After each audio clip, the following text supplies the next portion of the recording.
चलो हम लोग एटॉमिक स्ट्रक्चर्स देखते हैं।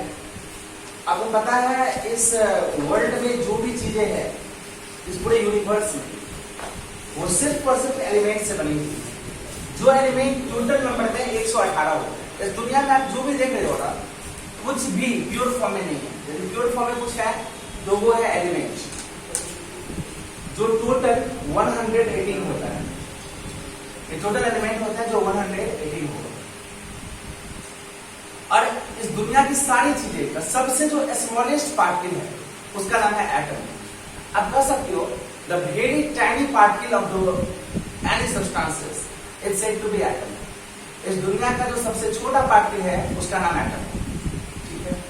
और कितना छोटा, तो वह छोटा पार्टिकल इतना छोटा है कि उसे न तो हम अपने आंख से देख सकते हैं और ना ही उसे छोटे छोटे टुकड़ों में बांट सकते हैं। कहा जाता है atom can not be visible और can not be divisible. Atom को न तो हम छोटे छोटे टुकड़ों में बांटेंगे और ना ही हम उसको देख सकते हैं। एटम का डेफिनेशन देखते हैं। The smallest particle of any substance, यानी किसी भी पार्टिकल का, किसी भी सब्सटेंस का जो स्मॉलेस्ट पार्टिकल है, which cannot be visible or divisible is called atom।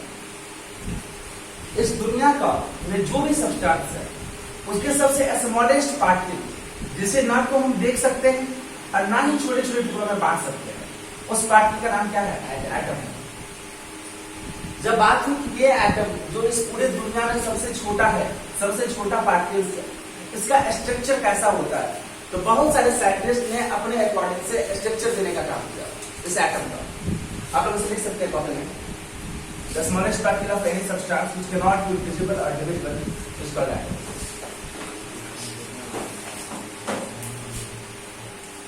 तो एटम की जब स्ट्रक्चर्स की बात हुई तो अलग अलग साइंटिस्ट ने एटम के बारे में बताना शुरू किया कि एटम कैसा होता है। सबसे पहले आए थॉमसन साहब, उसका नाम था जे थॉमसन। जे थॉमसन ने कहा कि एटम एक वाटरमेलन की तरह है, तरबूजे की तरह। तरबूजा खाते हो तुम, लाल लाल जो होता है, कहा एटम एक वाटरमेलन की तरह है। वो भी कौन सा वाटरमेलन? लंबा वाला नहीं, गोलका वाला। हाँ, दो टाइप आता है ना वाटरमेलन, एक लंबे लंबे आता है, एक गोले गोले आता है। तो कहा कि एटम जो है वाटरमेलन की तरह है, तरबूज की तरह, जो गोल गोल है। भाई उसमें एटम का क्या रिलेशन? कह देखिए उसके अंदर में रेड पार्ट होता है जो हम लोग खा जाते हैं, आयोसीड्स होता है। तरबूज इतना खराब, मतलब हमको, मेरे हिसाब से वो इतना ऐसा फ्रूट्स है कि बीच बीच में बीज घुसा हुआ रहता है, काला काला। जितना खाओगे ना बीच में निकल जाएगा, कितना निकाल के खा जाओगे मुंह में चले ही जाएगा। दो हमको तरबूज खाना इसलिए पसंद नहीं, खाली बीज घुस जाता है। तो कहा थॉमसन की एटम वाटरमेलन की तरह है, जिसका रेड पार्ट है प्रोटॉन और electron is embedded in it, और इलेक्ट्रॉन उसमें घुसा हुआ है, ठीक है। तो जे थॉमसन के अकॉर्डिंग, जे थॉमसन ये जो साइंटिस्ट थे जिसने सबसे पहले इलेक्ट्रॉन के बारे में बताया। इलेक्ट्रॉन का रिसर्च एक्चुअल में जे थॉमसन ने किया। कहा जाता है कि एटम सबसे छोटी पार्टिकल जरूर है, बट एटम से भी कुछ छोटा है जिसका नाम है इलेक्ट्रॉन, प्रोटॉन और न्यूट्रॉन। इलेक्ट्रॉन जो होता है, देखो इलेक्ट्रॉन जो है वो निगेटिव चार्ज पार्टिकल है, निगेटिव चार्ज पार्टिकल। प्रोटॉन जो है वो positive charge particle, positive charge particle. और न्यूट्रॉन न्यूट्रल चार्ज पार्टिकल।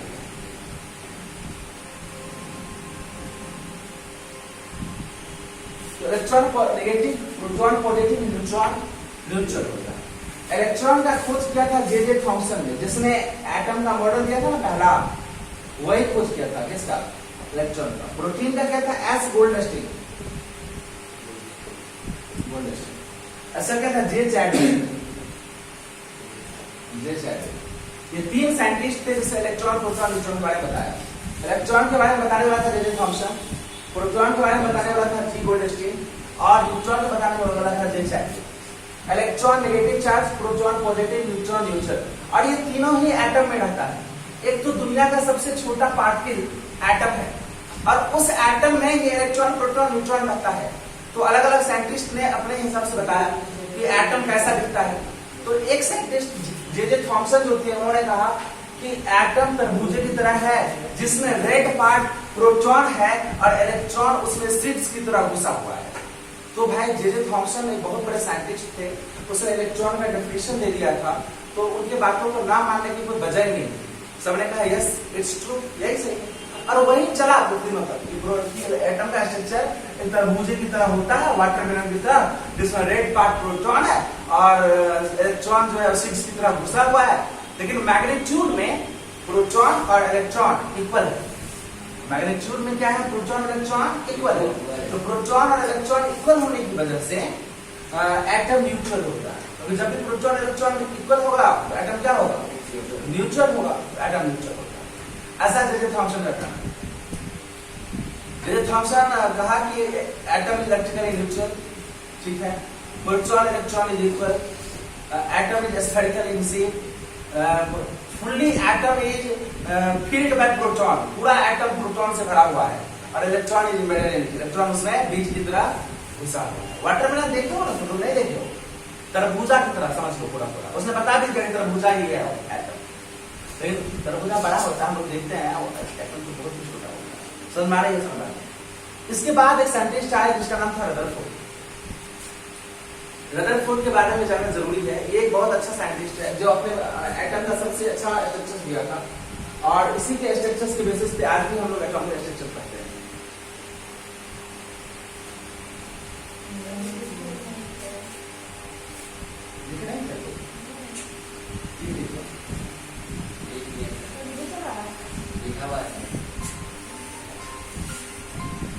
देखो, रदरफोर्ड ने कहा कि थॉमसन जी का मॉडल गलत है।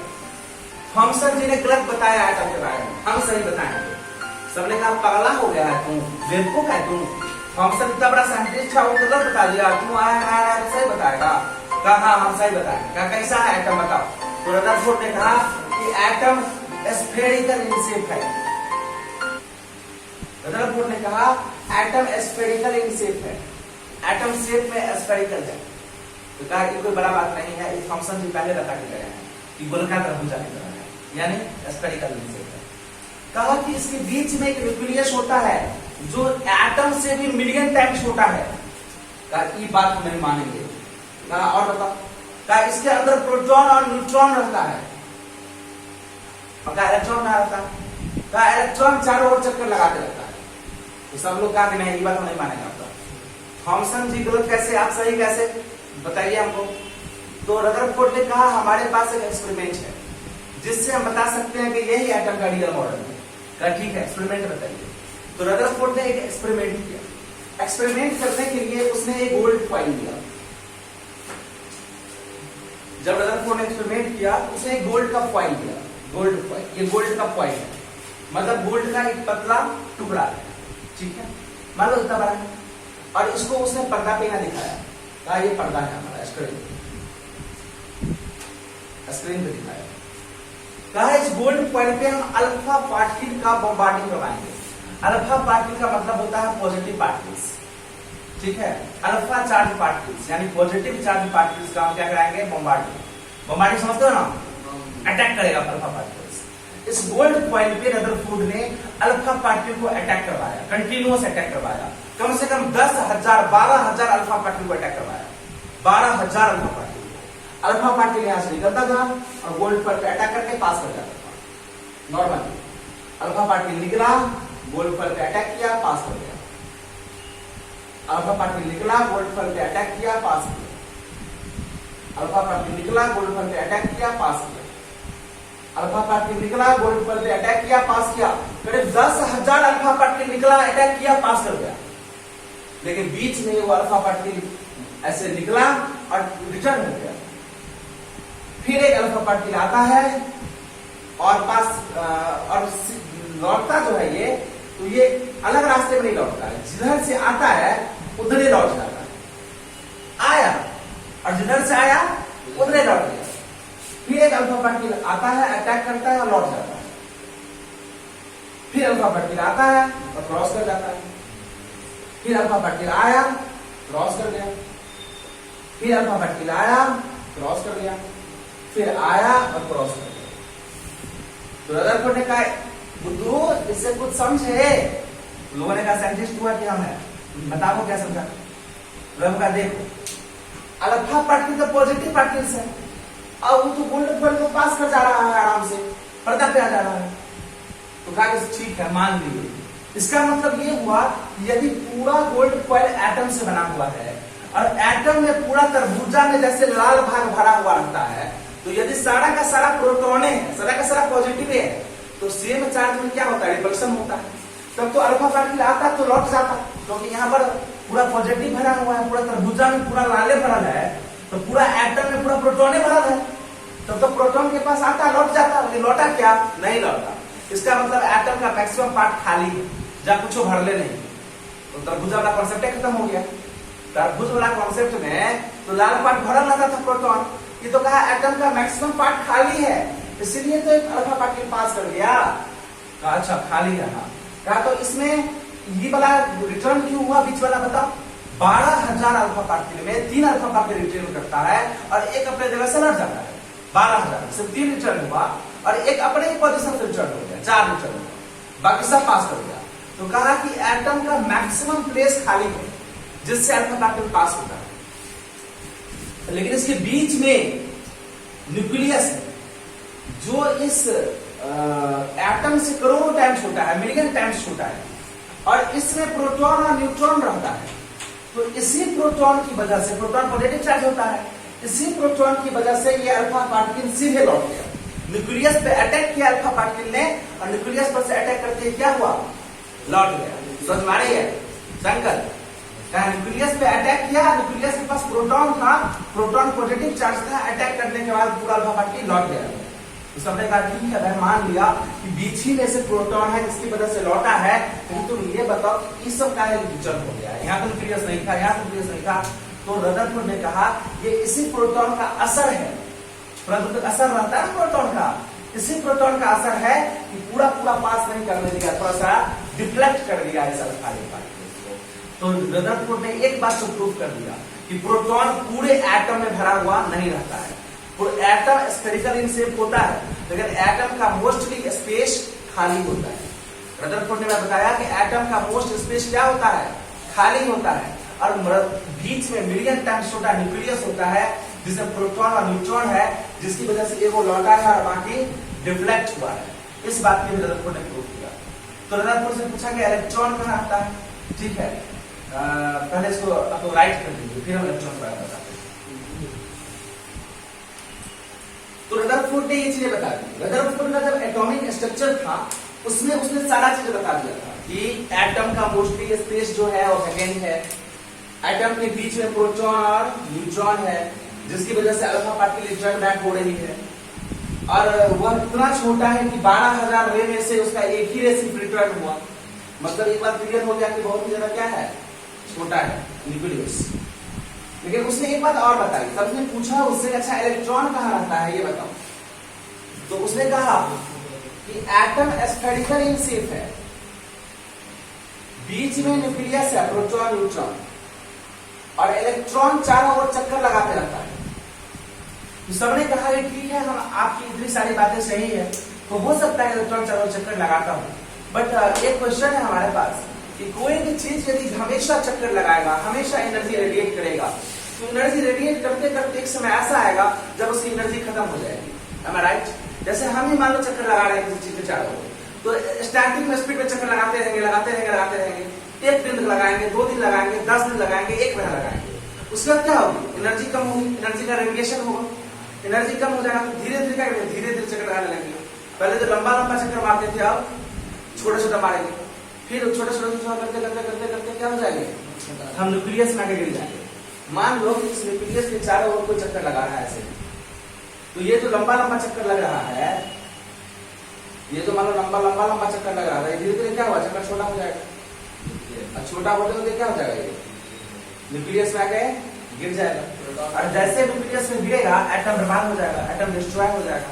तो इस दुनिया का सबसे बड़ा सच है कि एटम कभी बर्बाद नहीं होता, एटम को हम डिस्ट्रॉय नहीं कर सकते कभी भी। एटम डिस्ट्रॉय होता है क्या? नहीं। तो इस दीवार डिस्ट्रॉय हो जाएगा, लेकिन दीवार का एटम बढ़ावे करेगा, एटम कभी डिस्ट्रॉय नहीं होता है।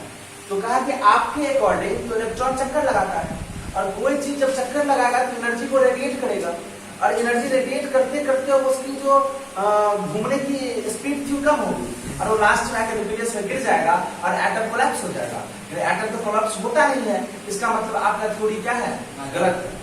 रदरफोर्ड पाइड ब्रदर नहीं भाई भाई यही सही है, हम उस दिन में प्रूफ कर देंगे, मान लो मेरा बात। सबने कहा नहीं मानेंगे। रदरफोर्ड बेचारा प्रूफ करने से पहले ही स्वर्ग से हार गए, ठीक है। अब वो स्वर्ग चले गए तो कौन प्रूफ करेगा?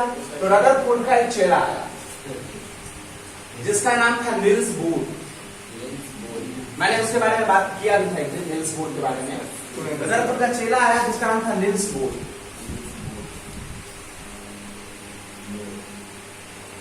नील्स बोर, इसके थ्योरी को बोर ब्यूरी थ्योरी कहते हैं। बोर आया, ये रदरफोर्ड का ही चेला था। इसने कहा कि मैं बताता हूं एटम कैसा होता है। कहा बड़ा बड़ा आया, तुम भी आया बताओ। कहा एटम गोल होता है। कहा ये बात तो पहले से पता था, कब से बता गए थे। कहा एटम के बीच में मिलियन टाइम्स छोटा एक न्यूक्लियस होता है। कहा अच्छा गुरुजी पे गया है तो कहा इसमें प्रोटॉन और न्यूट्रॉन रहता है। कहा ये बात तो गुरुजी बता के गए थे। कहा कैसे? कहा कैसे तो आप लोगों को नहीं पूछना है, गुरुजी तो पहले पता चल गए थे कैसे। कहा इलेक्ट्रॉन चारों ओर चक्कर लगाता है। कहा गुरुजी मर गए लोग सोचे तुम मर जाओ। कहा नहीं मैं प्रूव कर सकता हूँ। कहा कैसे? तो उसने कहा कोई भी चीजें एनर्जी तब रिलीज करेगा, एनर्जी को तब रेडिएट करेगा जब वो एक ही पाथ पे घूमेगा। लेकिन यहाँ इलेक्ट्रॉन अलग अलग पाथ पे घूम रहा है, जिसकी वजह से एनर्जी जितना रेडिएट करता है उतना फिर से गेन कर लेता है। उसने क्या कहा? देखो उसका एक अलग सोच ही था। उसने कहा ये है न्यूक्लियस जिसमें प्रोटॉन न्यूट्रॉन रहता है, और ये इसका पहला ऑर्बिट, ये दूसरा ऑर्बिट, ये तीसरा ऑर्बिट, ये चौथा ऑर्बिट। कहा इलेक्ट्रॉन अलग अलग ऑर्बिट में घूमता है और बट के घूमता है। कहा इससे क्या होता है? कहा सुनिए क्या होता है।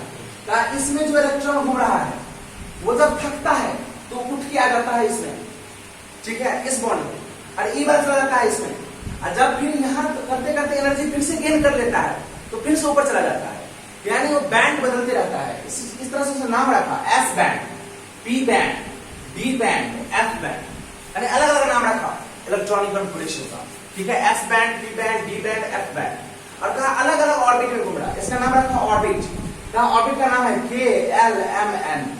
कहा और नाम है 1 2 3 4, यानी ऑर्बिट का नाम रखा न्यूमेरिकली 1 2 3 4, अल्फाबेटिकली के एल एम एन, और बैंड रखा एस पी डी एफ। का ये बैंड है, अलग अलग बैंड में घूमता है कौन? इलेक्ट्रॉन, और उसी कॉन्फिगरेशन। तो कहा कि किस बैंड में कितना इलेक्ट्रॉन घूमेगा इसके बारे में बताओ, किस सेल में कितना इलेक्ट्रॉन घूमेगा। तो उसने एक फार्मूला दिया था, number of electron in nth shell. का nth ऑर्बिट का nth सेल इलेक्ट्रॉन घूमेगा, उसका फार्मूला होगा 2n स्क्वायर। 2n स्क्वायर, यानी कि पहला ऑर्बिट में यदि इलेक्ट्रॉन घुमाना है तो 2 मल्टीप्लाई 1 का स्क्वायर, 2 इलेक्ट्रॉन घूमेगा। 2 से ज्यादा कम घूम सकता है, ज्यादा नहीं।